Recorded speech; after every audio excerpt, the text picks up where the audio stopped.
சற்று முன் டெல்லி முதல்வர் அரவிந்த் கெஜ்ரிவால் கைது. உச்சக்கட்ட பரபரப்பில் ஆம் ஆத்மி கட்சியினர். வாங்க அது என்ன தகவல் என்று விரிவாக பார்க்கலாம். டெல்லி முதல்வர் அரவிந்த் கெஜ்ரிவால் இன்று கைது. போலீசார் குவிப்பால் பதற்றம். டெல்லி முதல்வர் அரவிந்த் கெஜ்ரிவால் இன்று கைது செய்யப்படலாம் என்ற தகவல் வெளியாகியுள்ளதால் அவரது வீட்டிற்கு காவல்துறை பாதுகாப்பு அதிகரிக்கப்பட்டுள்ளது.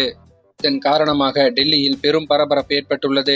மதுபான கொள்கை முறைகேடு தொடர்பான வழக்கில் டெல்லி முதல்வர் அரவிந்த் கெஜ்ரிவாலுக்கு அமலாக்கத்துறை கடந்த நவம்பர் 2ஆம் தேதி ஆஜராகும்படி சம்மன் அனுப்பியிருந்தது. ஆனால் அந்நாளில் அவர் மத்திய பிரதேச மாநிலம் சிங்ரியாவில் பஞ்சாப் முதல்வர் பகவந்த் மானுடன் இணைந்து பேரணி ஒன்றில் கலந்து கொண்டதால் ஆஜராகவில்லை. இதையடுத்து 2வது முறையாக ஆஜராக கடந்த மாதம் 21ஆம் தேதி அமலாக்கத்துறை மீண்டும் அவருக்கு சம்மன் அனுப்பியது.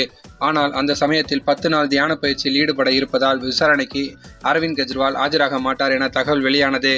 இந்த நிலையில் டெல்லியிலிருந்து நேற்று பிற்பகல் திடீரென அரவிந்த் கெஜ்ரிவால் பஞ்சாப் மாநில